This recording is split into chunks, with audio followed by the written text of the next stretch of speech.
विधानसभा उपचुनाव के दौरान सलम्बर ब्लॉक के मेवल क्षेत्र में सभा का आयोजन करते हुए उसमें जो हमारे लोकप्रिय सांसद साहब राजकुमार जी रावत और ओबीसी जनरल मोर्चा से जितने भी भाई यहाँ प्रभारी के रूप में नियुक्त है, हमारी पड़ोसी विधानसभा के विधायक महोदय थावरचंद जी डामोर और तमाम पदाधिकारियों को और यहाँ पंडाल के नीचे बैठी हुई मेरी देवतुल्य समाज जन को मैं यहाँ से हार्दिक स्वागत अभिनंदन करना चाहता हूँ। आप जिस तरीके से मुझे यहाँ आशीर्वाद साथ सहयोग और समर्थन देने पहुंचे हैं, मैं इस मंच के माध्यम से कहता हूं कि जिस तरीके से आस लगाकर आप बैठे हो, उन आस पर जिस भी तरीके से कहोगे वो काम मैं पूरे करूंगा, ये बात यहाँ से कहना चाहता हूं। मेरे भाई, हमारे सलम्बर विधानसभा क्षेत्र के अंदर मेवल क्षेत्र जिसकी बात करें हम, शिक्षा के क्षेत्र में बहुत दबा हुआ है। जहां हमारी सभा हो रही है उसके आसपास 2 से 3-4 किलोमीटर के दायरे के अंदर उस एवेन्यू गांव के अंदर कोई भी बड़ा स्कूल नहीं है। सोच के देखो, आज तक जो लोग उन नेताओं को, उन पार्टियों को वोट दे रहे थे, उन्होंने आज तक क्या भला किया, ये सोचने का विषय है। और अभी जब सलम्बर विधानसभा के अंदर उपचुनाव हो रहे हैं, उस उपचुनाव के अंदर भारतीय जनता पार्टी के जो उम्मीदवार हैं उनको मुद्दे ही नहीं पता है, उनको किसी पंचायत का रोड भी मालूम नहीं है कि ये रोड कहां से किधर निकल रहा है, तो वो हमारे विधानसभा का किस तरीके से विकास कराएंगे। आज मेवल क्षेत्र सबसे ज्यादा शिक्षा, स्वास्थ्य और रोजगार की जो समस्या उनसे जूझ रहा है। उसके लिए कोई व्यक्ति पहले से तो दबा हुआ है, उसको और दबाने के लिए भारतीय जनता पार्टी ने ऐसे कैंडिडेट को उम्मीदवार बनाया है। दूसरा, जो कांग्रेस के अंदर है, हालांकि कहना नहीं चाहूंगा, वो पहले से ही टूट चुकी है।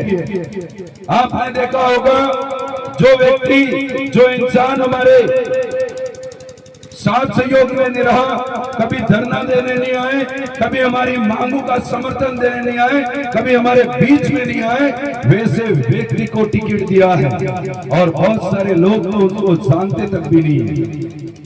तो हम उनको जो वोट दे करके हमारा वोट खराब करने वाले हैं, उन वोटों को खराब नहीं करना है, ये बात यहां से कहना चाहता हूं। एक बात हो, हमारे जो छोटे भाई बहन हैं इस इलाके के अंदर, तमाम बच्चे बड़ी मुश्किल से 10वीं से 12वीं पढ़ाई करते हैं। उसके बाद कॉलेज की दूरी इतनी दूर है, या तो उदयपुर जाना पड़ता है या सलम्बर जाना पड़ता है, और सलम्बर में भी नॉर्मल जो परसेंटेज होते हैं उनका कभी एडमिशन नहीं होता। वो बच्चे अपनी आर्थिक स्थिति की वजह से, कमजोर की वजह से वो पढ़ाई नहीं कर पाते हैं और उनको रोजगार के लिए बाहर जाना पड़ता है। इस वजह से बेरोजगारी जो है वो दर बदर बढ़ती जा रही है। पर हमारे इलाके में आज तक जो नेता बने, उन लोगों ने कभी भी शिक्षा के क्षेत्र में काम नहीं किया। वो करेंगे भी कैसे? 5वीं फेल है तो करेंगे भी कैसे? आपका उनको नहीं पता है कि स्कूल के अंदर एक बच्चे को पढ़ाई कैसे करवाई जाती है, एक अच्छा टीचर कैसे लगाया जाता है, उनको नहीं पता है। आपको ये बातें सोचने की जरूरत है। हमारे क्षेत्र के अंदर आज एक गन्ना मिल प्लेटफार्म जो कंपनी ला करके ये लोग पूंजीपति लोग स्थापित करने जा रहे हैं, और उसके पीछे बहुत बड़ा राज है। वो राज मैं आपको बताना चाहूंगा, पूंजीपति लोगों को ला करके वहां स्थापित करना चाह रहे हैं, और हमारे जो लोग वर्षों से वहां पर रह रहे हैं उनको विस्थापित करना चाहते हैं। क्या ऐसी पार्टी को हम वोट देंगे जो हमारी जल, जमीन, जंगल छीनने की बात करता है? ऐसे लोगों को हम वोट देंगे जो हमको यहाँ से बेदखल करने की बात करता है? ऐसे व्यक्तियों को वोट देंगे क्या? ये आपके ऊपर छोड़ करके जा रहा हूँ। और सोलंबर विधानसभा के अंदर आपने देखा होगा अभी जो कार्य चल रहा है, मैं आज आपको यहाँ पर बैठे हुए जिस भी पार्टी और विचारधारा के विचार रखने वाले लोगों से विशेष करके निवेदन करना चाहूंगा, अगर आज आप आकर के जाजम पर बैठे हैं और एक आस और उम्मीद कर रहे हो, मैं आपको कहना चाहता हूं जिस भी दिन जिस भी कदर आपको अगर मेरी जरूरत पड़े उस दिन मैं आपके बीच में आकर के खड़ा रहूंगा। ये बात यहां से कहना चाहता हूं मेरे भाई। आपकी उन पार्टियों के अंदर योग्य उम्मीदवार नहीं है, इसलिए आपको देखना है कि आपका वोट फालतू नहीं जाए। एक तरफा आपके बेटे को, आपके भाई को जिता करके विधानसभा भेजो, आपका सेवक बन करके काम करना चाहूंगा। ये बात यहां से कहना चाहता हूं मेरे भाई।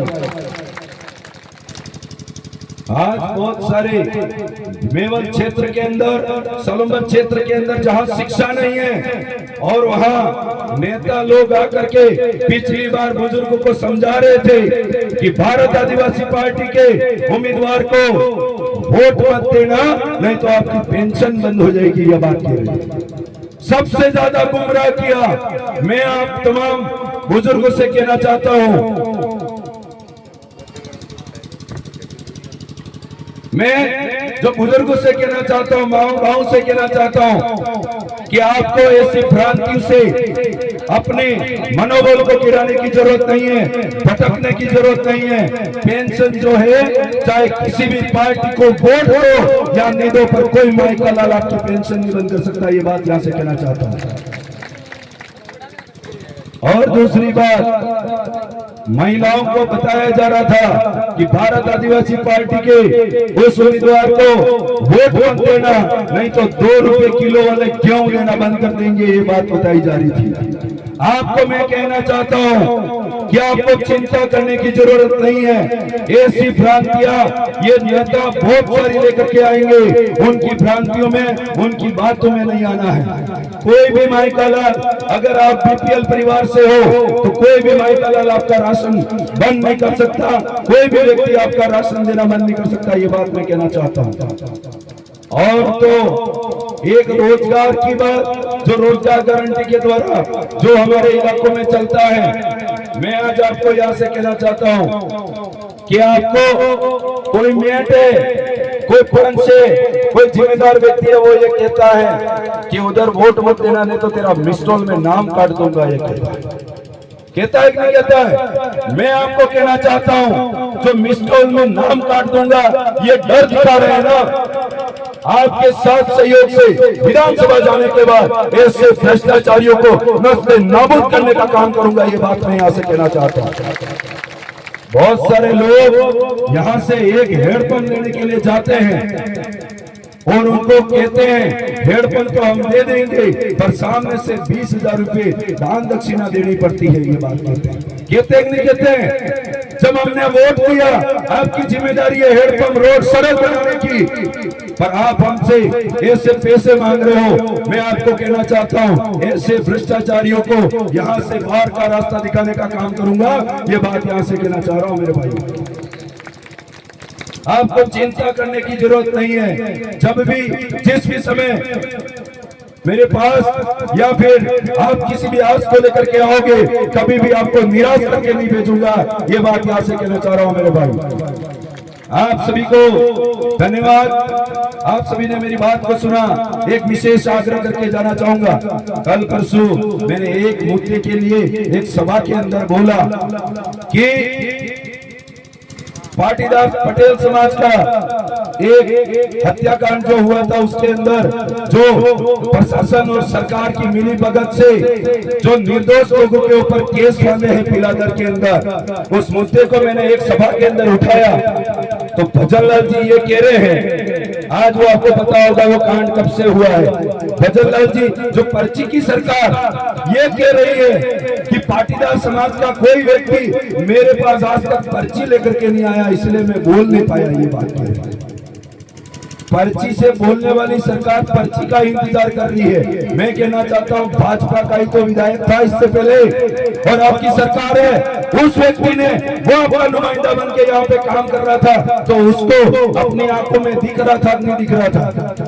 पाटीदार समाज को सिर्फ वोटों के नाम पर उनको खरीदना चाहते हैं, उनको बेवकूफ बना करके उनके वोट इस्तेमाल किए जाते हैं, उसके बाद उनका कोई भी काम नहीं किया जाता है।